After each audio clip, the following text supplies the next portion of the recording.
The Chicago Bears offensive line is going to look a lot different next year, but they seem to have dodged a major bullet with some positive news on Braxton Jones' injury. The real question comes down to Teven Jenkins, who's injured once again and entering free agency.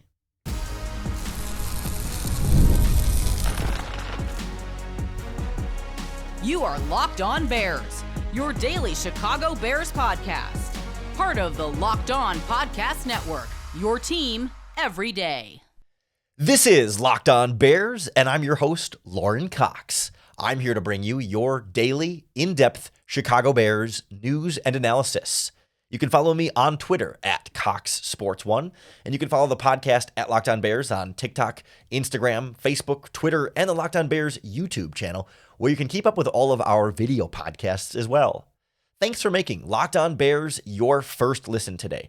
We're part of the Locked On Podcast Network, your team every day. Today's episode is brought to you by PrizePicks. Go to prizepicks.com/LockedOnNFL and use our promo code LockedOnNFL to win $50 instantly when you play $5.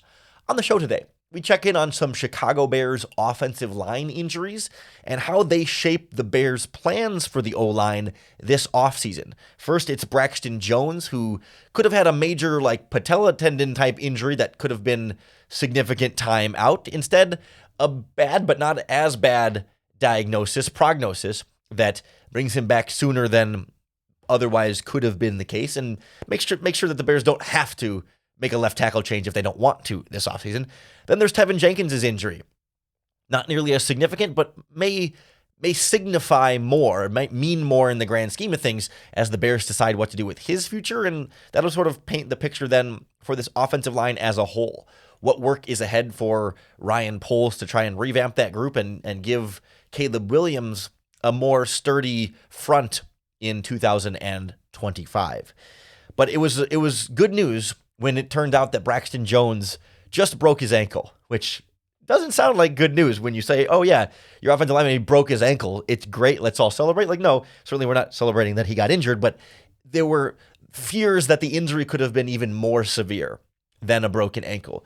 There were fears that it could be the type of injury that affects Braxton Jones' ability to play next year in the next regular season, and that this ankle injury is less severe comparatively to what it looked like when, I don't know if you've seen the video of Braxton Jones kind of gets rolled up on and then bends backwards on that leg, and it kind of, I don't want to say snaps, but it pops a little bit and it looks horrible. And that's why, the entire sideline came onto the field. They put an air cast on it. It was a very long, serious injury timeout there that everyone took with seriousness because we could tell it was definitely going to be a season-ending injury.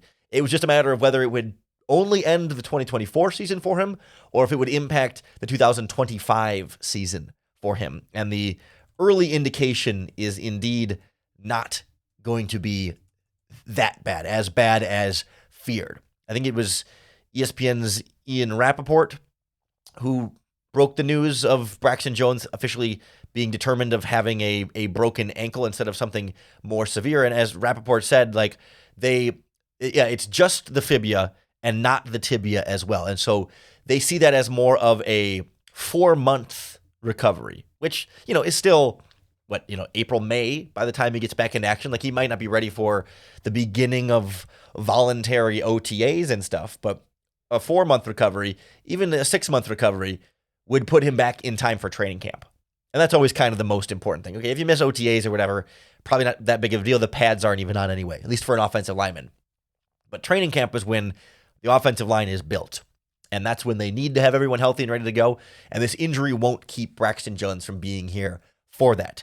That's really good news, because had it been, I'm not a doctor, but had it been the tibia and the fibia and all of the leg bones connected to the leg bones in there, had it been more, significant damage to tendons and bones in there, some of the Twitter doctors out there that actually are, actual doctors that are trying to judge video, they were suspecting an injury like that could be as much as a 12-month recovery process, which I'm no math major, but I think that would put him out until at least next December, because we're in December right now. So if this injury had been something more severe that limited Braxton Jones' ability to play in 2025, you would be forced to find a new left tackle this offseason.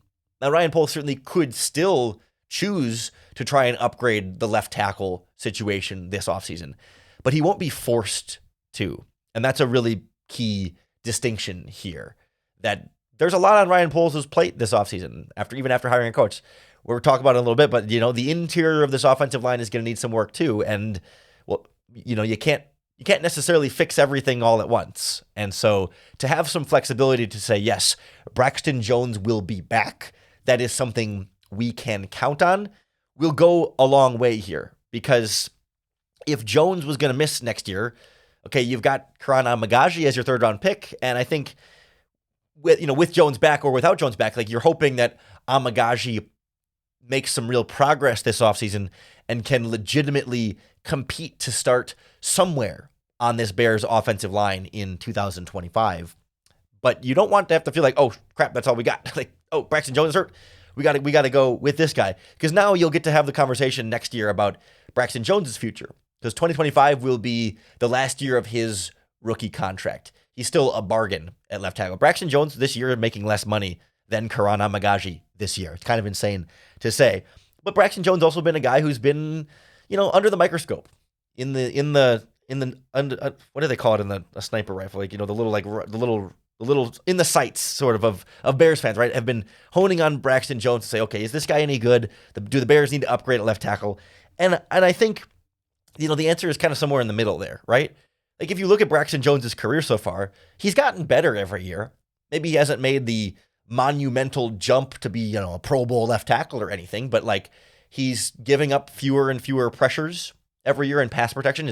His win rate is getting better in terms of picking up in pass protection. His penalties have declined year after year. He's also been injured the last 2 seasons now, so there's a durability question that's going to come with him when it comes to his next contract situation.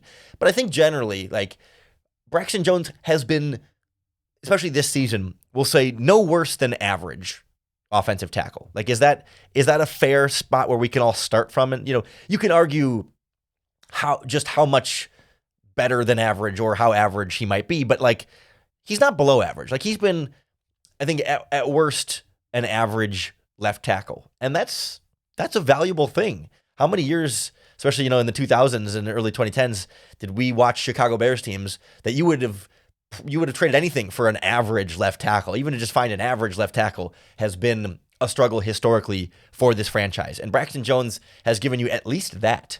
As a 5th-round draft pick, like, unequivocally, he's been a very successful draft pick.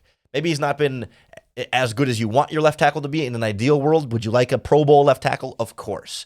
Is that a position where the Bears could still look to upgrade? Because, yeah, you can do better than Braxton Jones, for sure.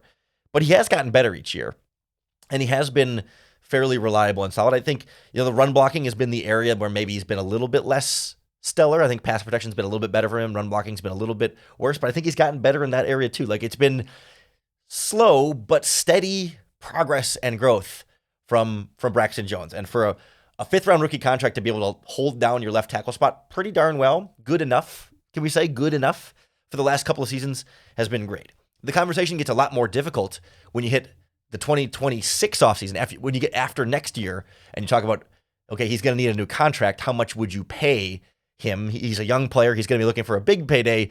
I don't know that he's played well enough to be worth a big payday. He might be worth a medium contract, but that players don't necessarily go into free agency looking for a medium contract. So I think it's going to be a more difficult conversation next year after the 2025 season. But the important thing is that he'll get to play in that 2025 season and that we're not already being forced into the left tackle replacement that we may end up having to go after the year after. But you know what? If the right left tackle is there in the first round of the draft or in free agency or something, I don't think Braxton Jones is going to stop the Bears from making an upgrade at that spot. But at least you're not handcuffed to say we have to get a left tackle no matter what. It's ideally you could, but not the end of the world.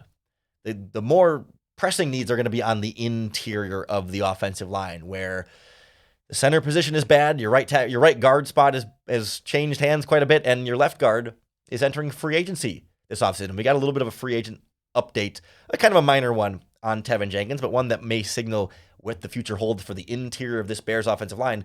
We'll take you through it next on Locked On Bears. This episode of Locked On Bears is brought to you by FanDuel Sportsbook, America's #1 sportsbook. The NFL playoffs are almost here, but it's not too late to get in on the regular season action with FanDuel. Still a little time to bet on your Bears if you'd like. And right now is a great time to get in on the action because new customers can finish the season strong with $250 in bonus bets if you win your first $5 bet. So say you want to bet on this Bears-Seahawks Thursday night game. The Bears are 3.5-point underdogs at home if you want to bet the spread. The money line straight up is Bears plus 158, and the over-under is set at 43.5 points. A $5 bet on any of those, or college football playoffs, NBA, college basketball, NHL, soccer, tennis, boxing, you name it. They've got it all on FanDuel. If you hit that first $5 bet, you're going to get $250 in bonus bets. There's so many different ways for you to pick up a win with FanDuel. Even, prop bets about which players will score touchdowns or how many points each team will actually score. Just visit FanDuel.com to join today. That's FanDuel.com for your chance at $250 in bonus bets. Make every moment more with FanDuel, an official sportsbook partner of the NFL. So we know Braxton Jones will be back next season, at least in some capacity. Most likely going to be your starting left tackle next year, but we'll see. He'll be a part of this team, and he's supposed to be healthy enough and ready to play. Those questions are not so clear. Both of those questions are not so clear about Tevin Jenkins, your left guard next to Braxton Jones. We saw both players leave the game against the Detroit Lions with injuries. The Bears had to go to two backups on the left side of the offensive line, and that's never good. But nonetheless, the Tevin Jenkins conversation and question is a year farther down the line than Braxton Jones. Everything we were just talking about Braxton Jones towards the end there about, what next year's going to look like, that's where we are now with Teven Jenkins. This year is the last year of his rookie contract. He will be a free agent when the new league year starts in the beginning of March. And it's kind of been a debate all year. Do the Bears re-sign Teven Jenkins? How much do you pay Teven Jenkins if you do want to re-sign him? How much do you trust Teven Jenkins on a new contract? And that's a little bit harder to say definitively, right? With Braxton Jones, he's going to be here anyway, so you might as well bring him back and at least have him compete to start. With Teven Jenkins, now we're talking real dollars to donuts here, and a player that plays really well when he's on the field. But that what's the word? Not that caveat. That's the word I was looking for. That caveat is the ultimate question in these negotiations. I don't think there's too much of a debate that Teven Jenkins is an above average guard. Maybe he's not elite, and he's not made a Pro Bowl. Is he great? I mean, it's semantics at this point. He's at least above average, right? We talk about Braxton Jones. He's at least average. Teven Jenkins is at least above average. He's been a very good guard when he's on the field playing for your football team. His biggest problem has not been his quality of play, but it's been his availability of play. Even, Thomas Brown talked about it when he took over as interim head coach. There's three abilities, there's accountability, availability, and coachability, I think was the third one he said in there. But nonetheless, Teven Jenkins' injury history is pretty well documented at this point. We all know he has not been able to play full seasons and consistently stay healthy for this team.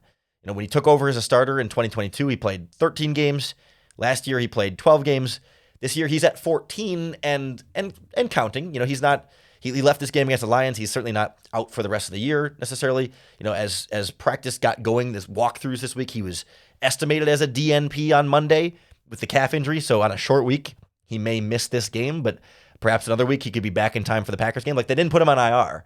So yet, at least as the time I'm recording this on Monday night, so he could still get that 15th game in, which all things considered, not that bad, but it's also not just as simple as, okay, well, how many games has he played in? Because there have been a number of games this season that he leaves with injury and doesn't play the full set of the game. And then he's back in time for the following week, but that game still counts as he's got the start and his game is played on his stat sheet. But like, when you're in and out of lineup, even in any given game from week to week, that's missed time. Against the Rams in week 4, he left after 11 snaps, was back next week against the Carolina Panthers, but then only played 37 in that game. Like, he's kind of rotating in and out.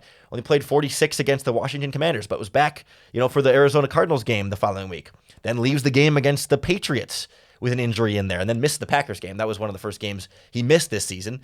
And then now, you got the Lions game, he misses that game. And I think he maybe missed a little bit of time against San Francisco briefly in there as well. Like, yes, he's on the field for 14 games this season. He's got 14 starts on his belt. He started the game, but he's not finishing the games either.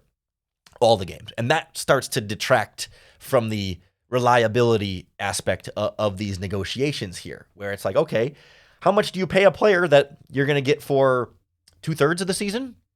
Ish. Okay, because he's not going to accept 2/3 of the money to play 2/3 of the games. He's not, and that's the thing about Tevin Jenkins. We should say this in the front end. I by no means blame Teven Jenkins. It's not his fault. He's not trying to get hurt. He's trying to play. He's doing everything he can. Like, I don't think it's a reflection of him as a person or his character or his desire to play. I think he just is a large human being who takes a lot of physical beating and wear and tear, and like, it's hard for people that size to like consistently stay healthy that way. And so it's not his fault, but it's a real part of this conversation. I mean, we had the same conversation last year about Jalen Johnson, another player who you knew is really good, but how much could you count on him? In his career, he'd played 13 games, 15 games, 11 games, 14 games. Like, you were guaranteed to see Jalen Johnson miss a couple of games every season.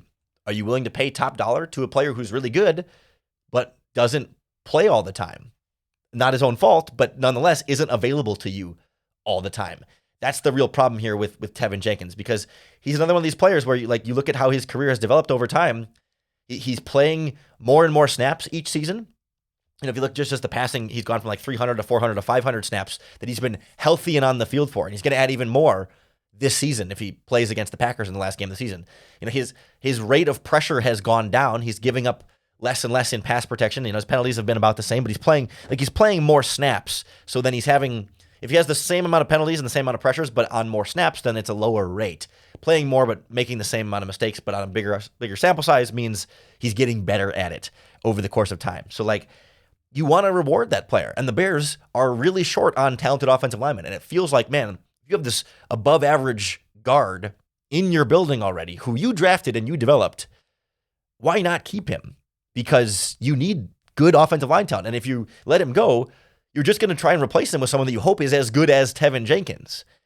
But at the same time, if you're investing, I don't even know what the money is, double-digit millions of dollars, 10, 12, 15, 18, whatever it's going to cost, millions of dollars in Teven Jenkins, and he misses 5 games, those $15 million are not being used for those 5 games. You're having a backup. You're paying him all this money to still have to have a really good backup to be in his place if you can't count on him to be healthy consistently. And what kind of brings this all up is that Chicago Tribune reporter Brad Biggs said on Monday he doesn't expect the Bears will bring back Teven Jenkins, that this season was kind of a prove-it type of year, and he's played really well, but he's been in and out of the lineup enough, and now he's hurt again. Like, I kind of wonder if they reached the point where it's like, hey, if you finish the rest of the year healthy, we'll bring you back, but this one more injury, it's like, well, that was your last chance to finish this year healthy and show us that you can end a year put together in one piece, and it's not the case. And at some point, the Bears might say, sorry, we just won't pay you that much money if we don't think you can be healthy over the course of a full season, and they'll rather look somewhere else to upgrade that guard spot. The problem is they also need to upgrade the center spot, probably the other right guard spot, and maybe even left tackle as well, like we talked about with Braxton Jones. So we'll kind of look at this Bears offensive line as a whole and preview what might be ahead for changes and depth and competition and who you try and keep and where you really got to make sure you find yourself an upgrade. Next on Locked On Bears. This episode of Locked On Bears is brought to you by PrizePicks. If you love watching the game, you're going to love PrizePicks, the easiest and most exciting way to play daily fantasy. Whether it's football or basketball or any of your favorite sports, PrizePicks makes your holidays bigger and brighter. Because right now, you can win up to 1,000 times your money on PrizePicks. Plus, this holiday season, they're giving away $30+ million in rewards during Picksmas, and they're offering 2 free picks in the month of December. And then when your picks hit, PrizePicks makes it super easy to cash out so you can get your money in as fast as 15 minutes. So they set a PrizePicks projection for DJ Moore's touchdowns or DeAndre Swift's touchdowns or Caleb Williams' passing yards. You pick more or less on at least 2 PrizePicks projections, and that's how you can win up to 1,000 times your money. Download the PrizePicks app today and use our promo code LOCKEDONNFL to get $50 instantly after your first $5 lineup. Whether that $5 lineup hits or not, you're going to get $50 instantly when you play just $5 at PrizePicks. Run your game. Locked On Bears is also brought to you by Rocket Money.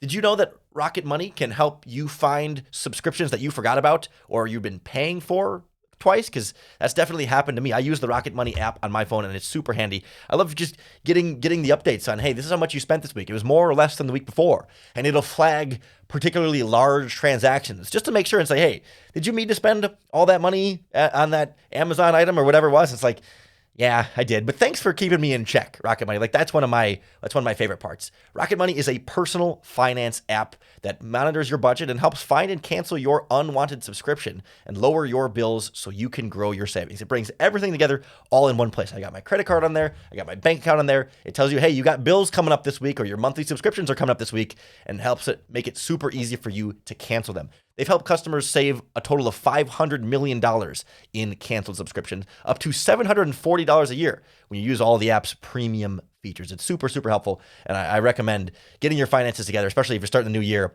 and wanting to get your money right with Rocket Money. Cancel those unwanted subscriptions and reach your financial goals faster with Rocket Money. Go to rocketmoney.com/lockedon. That's rocketmoney.com/lockedon. rocketmoney.com/lockedon. So maybe not so many questions about Braxton Jones anymore. That's a relief. A lot of questions still about Tevin Jenkins. That's a big headache still to come. And then you got to address the rest of the offensive line. I mean, everything but right tackle Darnell Wright is in flux this year. And we haven't even talked about the possibility, and this may be a bigger conversation later.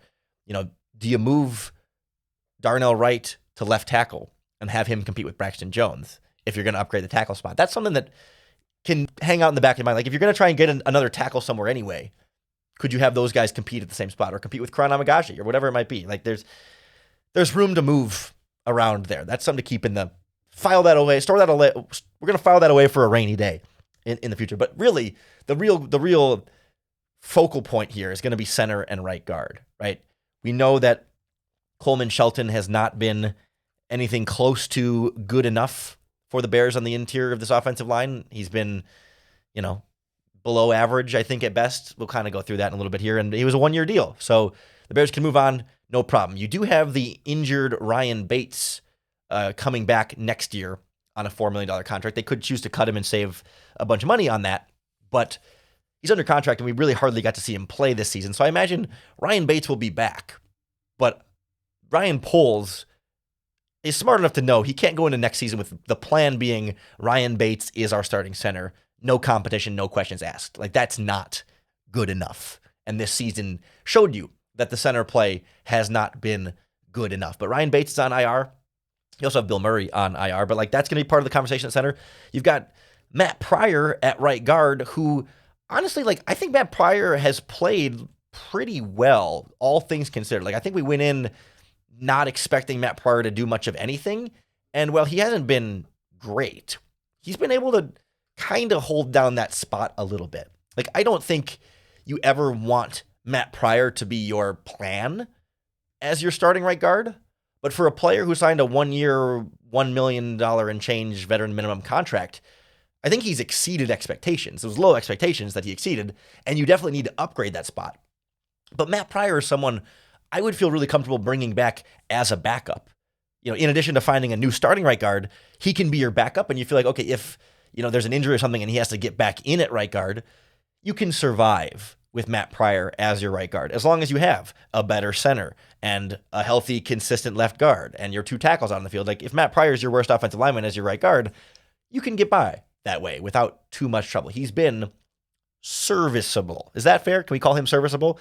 But it still means, okay, need to find a new starting center and a new starting right guard because the quality of play just hasn't been good enough. Like if you want to look, it's hard to measure offensive line play grade. PFF grades aren't perfect at that. And PFF also has a pass blocking efficiency rating. That's not a grade. It's a stat. You just take the amount of sacks and hits and hurries they've given up, and then divide that by the amount of passing plays they've had, and then they weigh it a little bit heavily towards sacks. But it's kind of one stat to say, here's how much you've given up in terms of pass protection this season. If you look at the Bears offensive lineman ranks in those, it kind of fits pretty well where we view these players this season. So Braxton Jones in pass blocking efficiency, which again, there's more to offensive line than just pass blocking, but this is one narrow form of measurement. We can look at one aspect of offensive line play. Braxton Jones ranks 44th out of 84 tackles. That's just right around average. Okay, that's kind of about where we might say Braxton Jones is. I think he's a little bit better than that overall, but in terms of just pass blocking efficiency, he's been average among offensive tackles. Cool. Darnell Wright is 28th out of 84 offensive tackles. He's above average. Yeah, that feels about right to me. Tevin Jenkins at left guard, he ranks 19th out of 76. That's above average, a top 20 guard, but not top 10. Yeah, that feels about right for Teven Jenkins. And Matt Pryor at right guard, he's 27th, is probably a little even higher than I would have thought he would be, but average-ish right guard. Okay, that's great. And then Coleman Shelton at 24th out of 43 is below average center. That all feels kind of about where the Bears are right now. So then if you look at this offensive line and say, okay, you definitely have to upgrade below average center. You definitely want to upgrade average right guard who's supposed to be a backup anyway. We just had the Teven Jenkins conversation. He ranks really high, but is he available? Is he not? And then maybe some competition for Braxton Jones in there, and then you feel pretty good about Darnell Wright on that other side. That all kind of tracks to me. That feels like where the plan needs to be on this offensive line.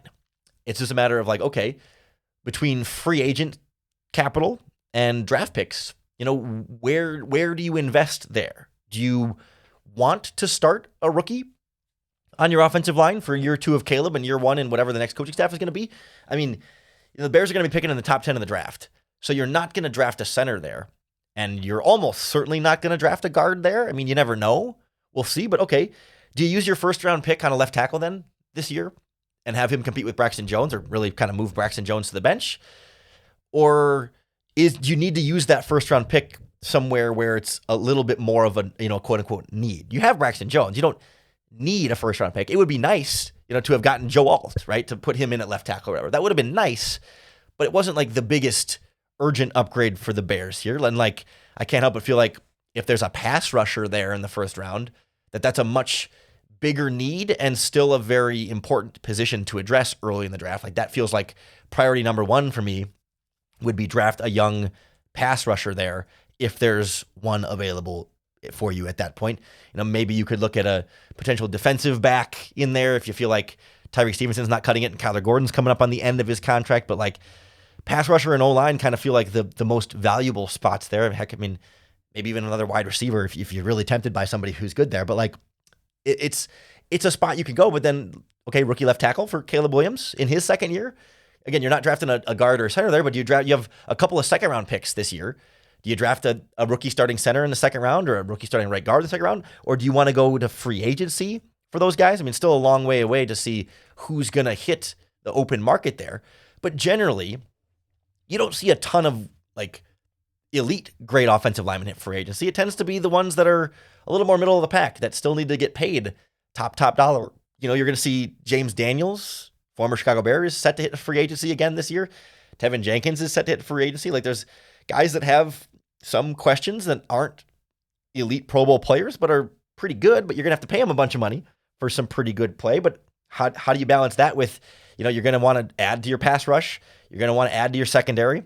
You're going to want to add probably another tight end, maybe another running back, another wide receiver in there. The Bears have a lot of cap space. That's not the problem, but it's just about allocating those resources and figuring out what to prioritize. And the offensive line needs to be a priority. But then, okay, do you sign a center, you sign a guard, and you draft a center, and you draft a guard? I mean, you know what I mean? How much is the right amount to invest there? There's a lot we can get into in this offensive line. At least, with guards and centers, you can usually wait until the second or third round and still find some quality players. But man, you would have liked to see the Bears maybe upgrade that position a little bit better last offseason so you don't have so many holes to try and fill up front here. And that's why I feel like, to me, with all the holes on the offensive line, it's maybe you go with Braxton Jones and Karan Amagaji as your left tackle plan and hope that between the two of them, one of them is really good and the other one can be a quality backup for that one, and then invest the money in the picks on the interior there and build more of a long-term future for your offensive line as opposed to a veteran free agent on a couple-year deal who we're all going to have Nate Davis PTSD for whatever free agent offensive lineman the Bears sign. So let's